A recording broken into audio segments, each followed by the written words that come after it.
My lead source tonight is Democratic Congressman Adam Smith of Washington. Thanks so much for joining on this Halloween evening. Well, thanks for having me on. I appreciate it. So your district alone, I don't have to tell you, has some 42,000 households that rely on SNAP or food stamps. I wonder, when you heard the president's response tonight to what was a court order and him saying, well, I have some questions, we need some clarification, even if we do clarify, it's going to take some time. Do you read that as a signal he's going to defy the court's order? It's hard to say. I mean, two very dishonest things that President Trump said there in just a very short period of time. One was, gosh, I don't know if I can do this or not. It's very, very clear that he can. Two federal judges just said not only that he can, but he must. And also, as I understand it, back in 2019, when the government was shut down, he did it as president at that point. So it's absolutely not up for debate that he can do this. And so the fact that he is stalling is just fundamentally dishonest. And second, I love the phrase, I'm always willing to meet with Democrats, just not right now. I don't think he understands the meaning of the word always. Always means always. And so obviously he's not willing to meet with Democrats. And we've had government shutdowns before, and we've always stayed in session. First of all, it's just completely unacceptable that Mike Johnson has essentially vacated and deactivated the United States House of Representatives since September 19th. When we're in a shutdown, this is when we need to be in negotiating. And in the past, we've tried to find ways to mitigate that shutdown, tried to find ways out of it.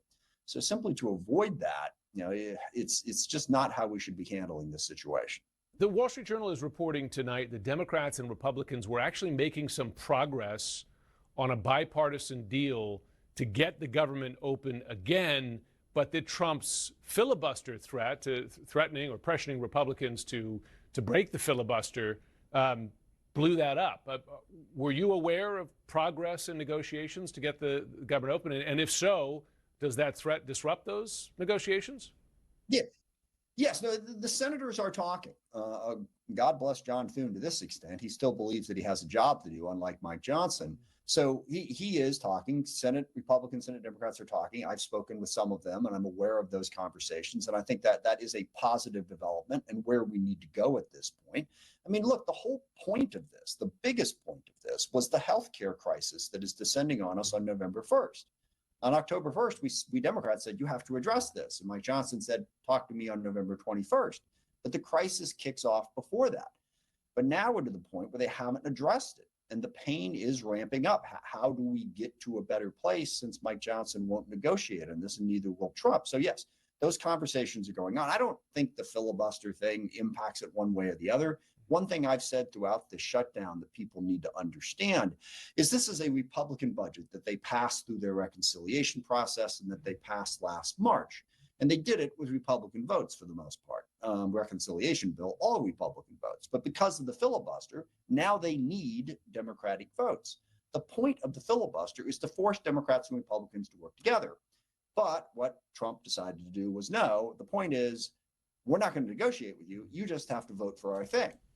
And that's not the way this is supposed to be approached. So if they want to do a straightforward 100% Republican budget, then yeah, they ought to get rid of the filibuster and go ahead and just have Republicans vote for it. But the better option is negotiate with Democrats, deal with the healthcare crisis, get the government back open, and stop the pain that is happening right now for so many Americans and is only going to get worse, as you said.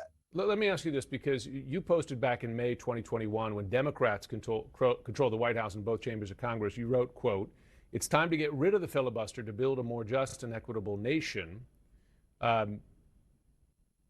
Would you? Yeah. Do you still hold that position regarding the filibuster? I do. Mm-hmm. Yeah, like I said, I mean, I think part of the problem, like I said, the filibuster was designed to force negotiation. It's pretty clear at this point that that's not happening. And what it's really doing is frustrating democracy, whether you're a Republican or a Democrat. You win, you get in charge, and then you can't do anything. So I don't think the filibuster is serving any particularly useful purpose in terms of forcing negotiation. And it's absolutely frustrating democracy. You got 50% plus one, and that's not enough to get something done. If John Thune changed his position, right now he says he won't do it, but if he changed his position and busted the filibuster tomorrow, you'd say, well, hey, that they own the House and the Senate. That's their right. Yeah, I would. There's a lot of people who wouldn't. Most Democrats wouldn't. I don't want to attempt to be speaking for the Democratic Party here, but I have long held that view, and I continue to. It is not serving a useful purpose, and it's definitely doing harm. Okay, I want to talk about another issue, that's Venezuela. You're ranking member on the Armed Services Committee. You were part of a briefing or non-briefing given to members of Congress earlier this week. The U.S. has been taking out what the Trump administration says are narco-terrorists with deadly strikes almost on a daily basis now, sometimes more than once a day. Are you satisfied with the administration's legal justification provided to the American public and to Congress? No, it's pretty clearly illegal. I mean, look, what the president has decided is to apply the death penalty for drug dealing. That's basically what he's decided. Look, you can have a policy discussion about that, but right now the policy in the United States of America is no, we don't do that, number one. And number two, if we did, typically there would be some process. Not only has the president decided on the death penalty for drug dealing, he has decided to be judge, jury, and executioner. Yeah. No due process, nothing. He makes the decision. And then the explanations that we receive, well, who is subject to this basic death sentence? 24 different narco-terrorist groups, which they have not, I've asked multiple times. I haven't even gotten the list. Maybe the list exists somewhere of who these folks are, but who's in them and why these 24? Why not others? And then they say, not only if you're part of those 24 narco-terrorist groups, but if you are, quote, affiliated with them, you are subject to this lethal force order. And we just don't have a clear answer on who this is. So it's a massive expansion of presidential power without a sufficient explanation. And drugs are a major problem. Deal with them. So. And with a new word added to our vocabulary, narco-terrorist. But before we go, the U.S. has sent an enormous amount of firepower to Venezuela, or it's on the way. You got a guided missile destroyer. You've got the most advanced U.S. aircraft carrier diverted from Europe to Venezuela. What do you believe this administration is preparing for, actually? And does that include military action to remove Nicolas Maduro from power? Nobody knows for sure. That's part of the problem. The lack of transparency on this, the lack of explanation to Congress and the American people is unprecedented. They haven't even briefed the intel committees yet on the basis for why they're doing all this. What I believe is there's multiple things going on. One, President Trump definitely thinks that this is an appropriate response to the drug problem. And part of the thing is, okay, so we're blowing up boats with cocaine. This isn't even fentanyl, by the way, which is the main killer in America. This has nothing to do with fentanyl. But then the drug traffickers will adjust. If you're blowing up boats in international water, then they're going to ship the stuff in a different place. Well, President Trump, I think, okay, well, we'll go there. But to go there, you have to go to the sovereign territory of other nations, not international waters. That's a big step. So I think he's contemplating that absolutely. Number two, he's contemplating using military force to put pressure on Maduro. The hope that they have is that Maduro will just get scared and leave. Yeah. I don't see that happening. And number three, I absolutely think it's in the playbook. Is there a way to militarily take him out? And I will just say this unequivocally. Based on the last 25 years, the United States of America should be out of the regime change business.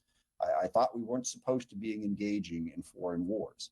So I think all of those things are on the table in Trump's mind. At this point, it's really hard to say what he's going to do. Yeah. And of course, Donald Trump himself, of course, criticized the U.S. war in Iraq and regime change there as well. Congressman Adam Smith, thanks so much for joining. Thank you. Really appreciate the chance.